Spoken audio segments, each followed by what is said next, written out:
근데 오늘 이 말씀 속에서 도대체 어린이도 아닌데 디모데에게 뭘 사도 바울이 선물했을까 이런 생각을 하잖아요. 그런데 실제적으로 사도 바울은 디모데에게 있어서 영적 아버지였고 디모데는 영적인 아들이었습니다. 속으로 낳지는 않았지만 이 디모데와 바울은 부자간에 있었어요. 그리고 여러분이 잘 아시다시피 이 디모데 후서는 사도 바울 최후의 서신입니다. 그가 오늘 읽은 우리 본문 말씀 그 앞에서 고백하고 있는 것처럼 나는 선한 싸움을 다 싸웠다. 이제는 내 달려갈 길 다 마치고 관제와 같이 부음이 되었다. 이제 나는 얼마 남지 않은 인생에 몇 날을 두고 있다. 이렇게 얘기할 정도로 그의 인생이 아주 가파른 그런 마지막을 향해서 나아가고 있는 그런 시점이었어요. 그리고 지금은 두꺼운 겉옷을 가지고 오라고 얘기할 만큼 추운 겨울이었습니다. 그는 지금 어디에 있죠? 로마의 감옥 안에 들어가 있습니다. 로마의 지하 감방에, 차디찬 지하 감방에 있으면서 그곳에서 이 디모데를 향해서 마지막, 이 디모데 후서가 마지막 서신이고 오늘 읽은 이 본문이 마지막 그 4장에 나오는 마지막 부탁의 장면이죠. 그 부탁의 장면을 통해서 우리는 유언과 같은 바울 사도의 그 유언과 같은 그런 영적 아들을 향한 그런 진실되고 참된 그런 마음을 우리는 읽을 수가 있게 된 것입니다. 자, 맨 먼저 여러분, 오늘 이 말씀 속에서 우리가 생각할 수 있는 게 뭐겠습니까? 여러분들 가운데는 자녀들이 있는 분도 계시고 없는 분도 계실 거예요. 그리고 손자 손녀들 다 키워서 이제는 자녀들이 다 떠나가고 내외분만 계신 분도 계실 겁니다. 그러나 이것이 꼭 육적으로만 존재하는 건 아니에요. 영적으로도 다 마찬가지예요. 지금부터 우리가 한번 이 말씀을 통해서 맨 먼저는 어떤 선물이 주어졌는가 보겠습니다. 그리고 이 선물이 왜 그렇게 중요한지 살펴볼 것이고 이것이 우리에게는 어떻게 적용될 수 있는지를 보도록 하겠습니다. 어떤 선물이 주어졌는가 한번 볼까요? 맨 먼저 9절부터 12절을 읽겠습니다. 너는 어서 속히 내게로 오라. 데마는 이 세상을 사랑하여 나를 버리고 데살로니가로 갔고 그레스게는 갈라디아로 디도는 달마디아로 갔고 누가만 나와 함께 있느니라. 내가 올 때에 마가를 데리고 오라. 그가 나의 일에 유익하니라. 두기고는 에베소로 보내었노라. 맨 먼저 지금 바울 사도는 디모데를 향해서 무슨 부탁을 하고 있냐면 이런 사람들 가운데서 마가를 데리고 오라 이렇게 말하고 있습니다. 여기에 등장하고 있는 데마라든지 그레스게, 디도, 두기고 혹은 마가 같은 사람은 이전이나 아니면 지금 현재적으로 사도 바울과 더불어서 함께 선교하러 다녔던 그런 선교 그룹이었습니다. 그런데 오늘 이 선교 그룹의 모습을 보면 다 한결같지가 않아요. 그죠? 맨 먼저 나오는 데마는 세상을 사랑하여 나를 버리고 데살로니가로 갔다. 배반하고 등지고 떠나간 것입니다. 좋은 관계를 맺고 시작을 했지만 등지고 배반하고 떠나간 거죠. 쓰라린 실패의 장면이에요. 그리고 그 뒤에 보시면 누구는 어디로 누구는 어디로 갔다고 했습니다. 그리고 누가만 나와 함께 있어요. 누가는 어떤 면에서 보면 계속적으로 그런 관계를 연결하고 있는 성공적인 관계의 모델이 될 것입니다. 그리고 우리가 방금 읽었던 이 마가라고 하는 사람, 이 마가라고 하는 사람은 이전에는 관계가 좋지 않았어요. 근데 지금은 회복이 되었습니다. 그러니까 지금 뭘 보여주고 있는 거죠? 관계의 여러 가지 다양한 맥락을 보여주고 있는 것입니다. 그리고 그 다음을 보시겠습니다. 어떤 선물을 주고 있습니까? 13절을 보시면 내가 올 때에 내가 들어와 가보의 집에 둔 겉옷을 가지고 오고 또 책은 특별히 가죽 종이에 쓴 것을 가져오라 그랬습니다. 이 겉옷은 아마도 학자들에 의하면 이렇게 쓰면 이 머리 부분만 들어갈 수 있게 이렇게 돼 있는, 그래서 전체적으로 보온이 가능한 그런 두꺼운 옷일 것이라고 얘기들을 하고 있어요. 그만큼 겨울이 추웠습니다. 그래서 이렇게 두꺼운 옷을 입고 감옥 안에 들어가 있는 거죠. 그런데 그러한 노사도가 뭘 얘기하고 있죠? 책은 특별히 가죽 종이에 쓴 것을 가지고 오라, 이렇게 얘기하는 것입니다. 책을 가지고 오라고 얘기하는 것입니다. 지금이 어느 시점이죠? 얼마 안 있으면 본인도 나는 이제 이 세상에서 그렇게 오랫동안 살 수 없다는 걸 알고 있는 사람입니다. 지금처럼 도서관 시설이 그 감옥에 잘 돼 있을까요? 안 돼 있을 겁니다. 어떤 때는 보면 막 달빛에 이렇게 비추어서 억지로 볼 거예요. 막 짓무른 눈을 이렇게, 막 시린 눈을 이렇게 하면서. 여러분, 그런 상황 속에서도 사도 바울이 찾은 것은 책이었어요. 네, 책이었습니다. 여러분, 우리 집은 어떨까요? 우리 집은 어떤 그런 모습 속에, 그러니까 디모데는 자기의 영적 아버지가 책 가져오라 이랬을 때 별로 놀라지 않았을 것입니다. 왜냐하면 항상 책을 바울 사도가 가까이 하고 있었기 때문에. 그래서 여러분, 이런 모습들을 보면 디모데에게 있어서는 영적인 아버지가 마지막 순간까지 책을 읽으려고 하시는구나. 그것이 성경책이었든지 혹은 다른 책이었든지 관계가 없어요. 사도 바울에게 있어서는 하나님과의 관계성만큼이나 지적인 영역에 대한 탐구욕, 그리고 그것을 추구한 그러한 열정이 있었다는 거예요. 그 다음에 여러분, 우리가 한번 보겠습니까? 같이 보겠습니다. 14, 15절을 보시면 구리 세공업자 알렉산더라는 사람이 등장하고 있습니다. 이 사람이 엄청나게 위협을 강하고, 그리고 이 사람에 대해서 주의해라고 이렇게 경계 신호를 보내고 있습니다. 그러니까 여러분, 이상하지 않습니까? 왜 이상해요? 아니, 사도 바울은 굉장한 믿음의 사람이잖아요. 기도의 사람이지 않습니까? 기도의 사람이면 그냥 기도하고, 하나님, 저 구리 장색, 구리 세공업자 알렉산더로부터 우리 디모데를 지켜주세요, 이러면 되지. 뭐 이렇게까지 구구절절히 누구를 조심해라고 이렇게 얘기할 필요가 있어요. 그죠? 그러면 그런 연장선상에서 똑같이 생각해 보자고요. 하나님이 우리를 구원하실 수 있는 능력이 있으시면 뭐 때문에 자기 아들을 이 땅에 보내셔서 십자가에 달려 죽게 하시고, 뭐 때문에 그런 고난과 고통을 당하게 하셨을까 하는 거죠. 그렇죠? 네. 아니, 다 기도하면 돼버리는데요. 뭐 그렇게 할 필요가 있어요. 그렇죠? 우리도 그냥 기도하고 그냥 네가 알아서 해라, 그냥 이렇게 해버리면 되죠. 그러나 사도 바울은 그렇게 하지 않았습니다.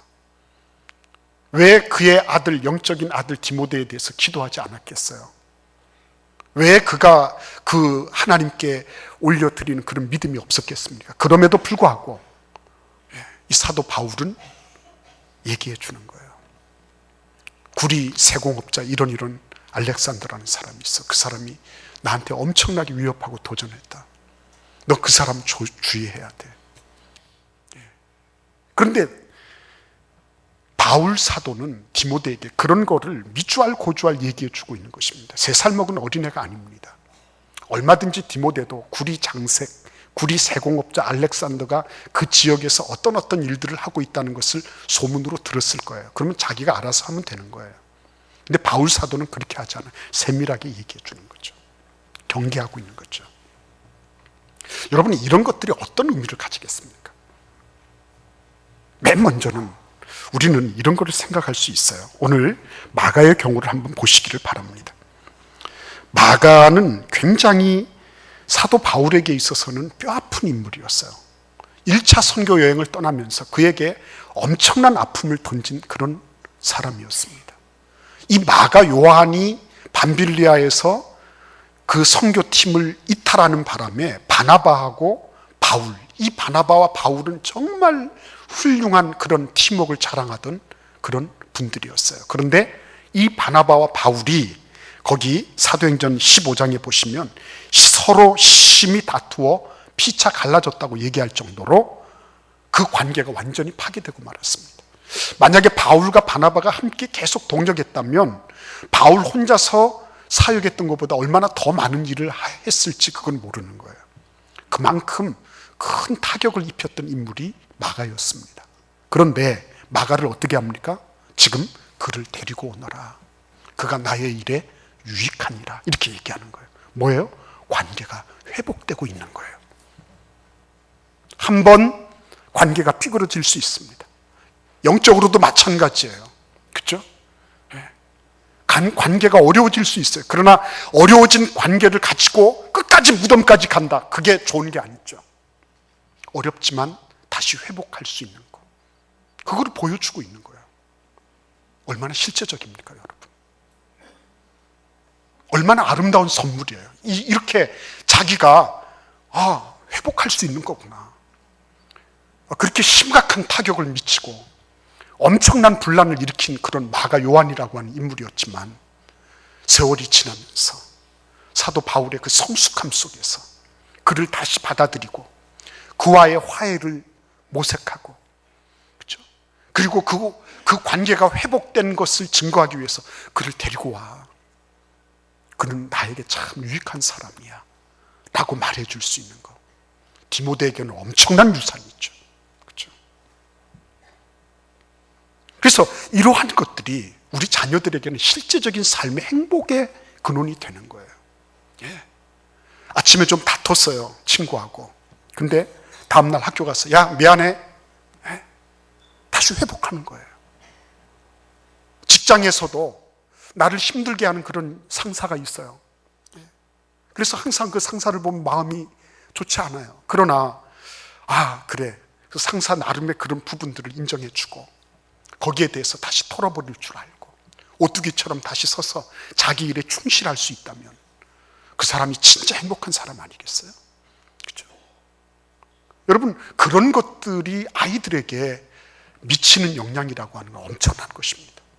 부모님들이 삶 속에서 보여주고 있는 그런 회복 탄력성, 그렇게 회복할 수 있는 그런 가능성을 열어놓고 실제적으로 회복해가는 모습을 보여주는 거, 엄청나게 중요한 것입니다. 그뿐 아닙니다. 오늘 여기에 보시면 특별히 가죽 종이에 쓴 것을 가져오라고 얘기하고 있습니다. 관계적인 맥락에서만 행복해서는 안 되는 것입니다.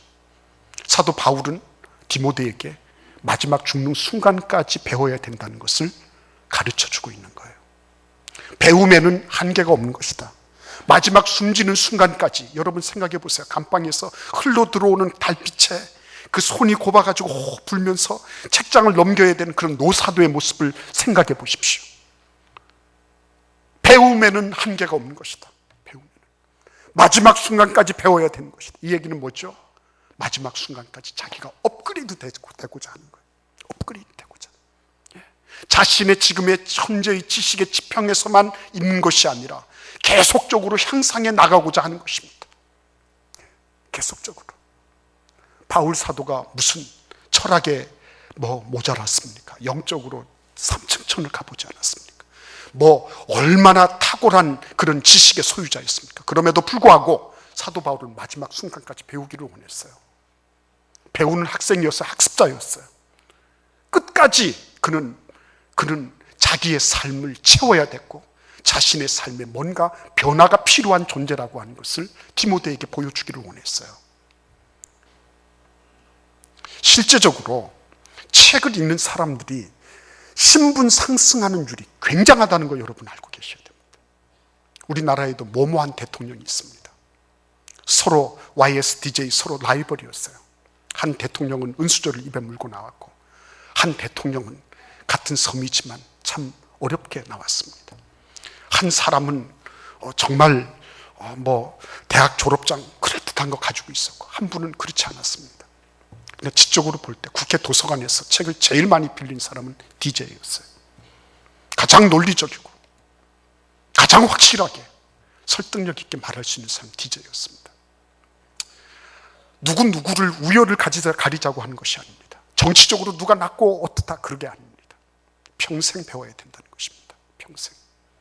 그리고 평생 학습 체제를 갖춘 그 사람이 어떤 위치에 올라가면 떨어질 수 있어요. 사람들은 항상 위기 상황을 맞이하는 것입니다. 그러나 계속 자기를 충족시켜 나가고 계속 그것을 충전해 나가는 그 사람은 비록 그런 위기를 당면하더라도 다시 그것을 치고 나갈 수 있는 능력을 가지게 되는 거예요.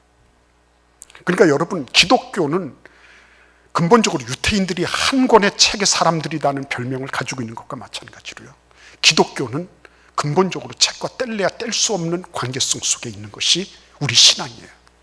우리는 영적으로 주님과 긴밀한 관계를 갖습니다. 그러나 지적으로도 역시 계속적으로 그것을 업데이트해 나가는 그러한 신앙인들인 것입니다. 지적으로 전혀 영성이 탁월하기 때문에 지적으로는 아무렇게나 해도 된다고 얘기해서는 안 되는 것입니다. 이번에 우리 종교개혁 팀들이 잘 탐방을 마치고 왔습니다. 근데 우리 박 목사님이 그러시더라고요. 자기는 마틴 루터만 성경책을 번역한 줄 알았는데 개혁자들마다 다 성경을 번역했다고. 아니, 개혁자들이 믿습니다 그러고 그냥 두드려 부수고 확 뒤집어 엎으면 되지, 뭐 그 성경을 번역하고 그래. 성경 번역한다는 건 뭘 의미하죠? 그들이 적어도 성경이 쓰여져 있던, 성경이 쓰인 바 된 그런 헬라어라든지 히브리어라든지 이런 데에 대해서 정통했다는 거예요. 지적으로 그들은 상당한 수준을 가지고 있었던 사람들이라는 거예요. 그렇기 때문에 개혁을 하더라도 그것이 먹혀 들어갔다는 거예요, 여러분. 그리고 마지막으로 오늘 여기를 보시기를 바랍니다. 17절 18절 말씀 보십시오. 주께서 내 곁에 서서 나에게 힘을 주셨다고 했습니다. 주께서 나를 모든 악한 일에서 건져내셨다고 이렇게 말합니다. 여러분, 이런 얘기들을 이렇게 보면은요, 아, 그렇구나. 지금 뭘 생각하고 있는 거예요? 사도 바울은 자기 부재시를 염두에 두고 있는 거예요. 그 진짜 선물은 부모님이 안 계실 때 진가를 발휘하는 거예요. 진짜 선물은, 진짜 위대한 선물은 부모님의 존재가 이 세상에서 더 이상 계시지 않을 때라도 빛을 발하는 거예요. 지금 사도 바울은 뭘 염두에 두고 있죠? 자기가 지금 당면하고 있는 이런 감옥에서의 생활이나 이런 음습한 그런 삶의 어떤 것들을 얘기하려고 하는 게 아니에요. 디모데야, 너도 이런 일을 당할 수 있을 거야. 그런데 봐라, 내가 비록 로마의 감방 안에 들어있지만은 주님께서 내 곁에 서 계셔. 그래서 나에게 힘을 주고 계셔. 내가 낙심좌절하지 않도록 나의 이 복음 사역이 결코 무의미한 것이 아니라는 것을 나에게 계속 일깨워주고 계셔. 나는 감방 안에 있지만 난 기쁘다. 나는 비록 내가 힘들고 어려운 상황 속에 있어도 나는 너무너무 만족스럽다. 너 내가 없다고 해서 주눅들지 마라. 주님께서 나와 마찬가지로 너에게도 이렇게 해주실 거야.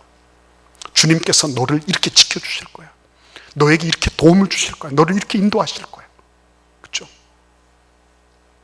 사도 바울은 이 디모데에게 자기가 없을 때라도 영원하신 예수 그리스도, 그분을 선물해 주기를 원했어요. 너 힘들고 어렵다고 해서 그게 끝이 아니야. 네가 네 뜻대로 잘 풀리지 않는다고 해서 그것 때문에 네가 모든 것이 끝난 것처럼 생각하지 마.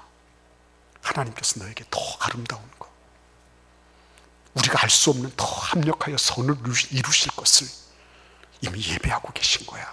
걱정하지 마.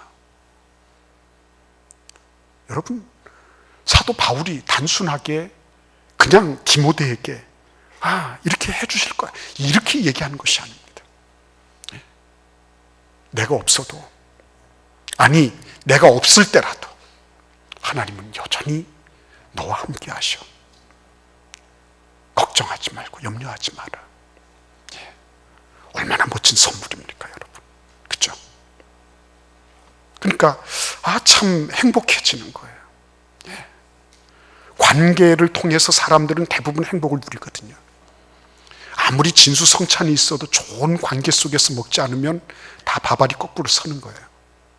근데 관계를 회복해 나갈 수 있는 그런 맥락을 제시해주고 그 본을 보여주고 있으면서 그는 실제적으로 사도 바울이 디모데에게 원했던 것, 그것은 끝까지 죽을 때까지 내 호흡이 닿을 때까지 심장 박동이 멈추는 그 순간까지 나는 계속적으로 배워야 되고 업그레이드 돼야 된다.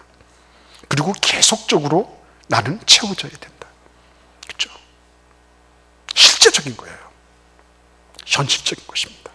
그러면서 그는 영원한 미래를 하나님께서 그 곁에 서서 돕고 계시다는 그런 말을 통해서 디모데에게 너의 미래도 염려할 것이 없다라고 안심시켜주고 있는 거예요. 그러니까 여러분, 이런 것들이 디모데에게 계속 와서 닿은 것입니다. 그렇죠? 그리고 이렇게 닿은 것이 어떻게 됐죠? 재생산되고 있는 거예요. 선물 받았는데요, 선물 그때 나 한번 쓰고 마면은 그렇잖아요. 그렇죠? 근데 그 선물이 또 다른 이에게 계속 선물로 갈 수 있다면 그건 얼마나 큰 축복입니까? 그런데 디모데는 바울 사도의 모습을 보면서 그래, 관계는 이렇게 해야 돼. 그리고 학습하는 거는, 공부하는 거는 이렇게 해야 돼. 그리고 아무리 어렵고 힘든 일이 있어도 하나님이 나를 도우셔. 이거를 두 눈으로 그 망막에 명확하게 두고 봤거든요.